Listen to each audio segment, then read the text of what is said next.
পোশাক শিল্প কারখানা অধ্যুষিত গাজীপুরে ঈদুল আজহার আগে বেতন ও বোনাস পাওয়া নিয়ে শঙ্কায় লক্ষাধিক শ্রমিক। জেলার বিভিন্ন এলাকায় অর্ধশতাধিক কারখানায় এখনও বেতন বোনাস পরিশোধ নিয়ে অনিশ্চয়তা রয়েছে। এতে কারখানা কর্তৃপক্ষ ও শ্রমিকদের মধ্যে বাড়ছে উদ্বেগ। আর মাত্র কয়েকদিনের অপেক্ষা, ঈদুল আজহাকে সামনে রেখে শুরু হচ্ছে ঘরে ফেরার প্রস্তুতি। কিন্তু গাজীপুরের ভোগড়া, বোর্ডবাজার, টঙ্গী, কোনাবাড়ি, শ্রীপুর ও কালিয়াকৈরের অর্ধশতাধিক কারখানা শ্রমিকদের চোখে মুখে অনিশ্চয়তা। মাসের বেতন ও ঈদ বোনাস কবে মিলবে, আদৌ মিলবে কিনা তাই নিয়ে উদ্বিগ্ন তারা। ঈদের আগে ঈদ বোনাস বেতন সব আগে ভাগে চাই, কেনাকাটা করা লাগবো। আমাদের যেন আন্দোলন না করতে হয়, আমরা যেন সুস্থভাবে বেতনটা ঈদ বোনাস যেন পাই, আর মা বাবাকে নিয়ে সুস্থভাবে ঈদ পালন করতে পারি। বেতনটা আগে দিলে, বোনাসটা আগে দিলে তো আমাদের ভালো হয়। দেশে যাওয়া লাগবে, আবার বেতন পাইলে কেনাকাটা তো করতেই হবে।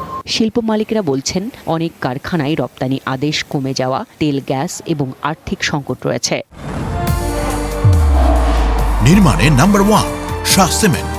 তবে সরকারের নির্দেশনা মেনে ব্যাংকগুলো এগিয়ে আসলে এই সমস্যার সমাধান হবে বলে আশাবাদী তারা।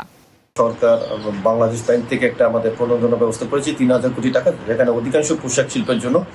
তো আমরা মনে করি যে যদি সংশ্লিষ্ট ব্যাংকগুলো বাংলাদেশ ব্যাংকে সেই নির্দেশনা মেনে এটা আমাদের সাপোর্ট দেয়, তাহলে অবশ্যই নিবন্ধিত যে ফ্যাক্টরিগুলো বিজিএমই, বিকেএমএ, তারা অবশ্যই আমরা মনে করি বরাবরের মতো আল্লাহর রহমতে সঠিক সময় বেতন বোনাস দিবে এবং শ্রমিকরা হাসিমুখে ঈদুল আজহা করতে বাসায় যাবে।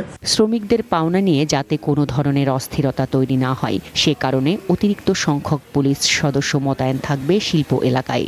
অর্ধশতাধিক ঝুঁকিপূর্ণ কারখানার তালিকা আমাদের হাতে আছে, সেগুলোকে আমরা মালিক, শ্রমিক ও অন্যান্য স্টেক হোল্ডারদের সমন্বয় করে সরকার নির্ধারিত সময়ে যেন বেতন, বোনাস সহ শ্রমিকদের পাওনাদের পরিশোধ হয়, সেই বিষয়ে নিয়মিত আমরা মনিটরিং করছি। ঈদ যতই ঘনিয়ে আসছে ততই বাড়ছে উৎকণ্ঠা। শ্রমিকদের ভাষায়, বছরের বড় উৎসবের আনন্দ নির্ভর করছে বেতন বোনাসের উপরেই। সময় মতো বেতন বোনাস না পেলে শিল্পাঞ্চলে অস্থিরতা তৈরি হতে পারে বলে আশঙ্কা সংশ্লিষ্টদের। One national desk.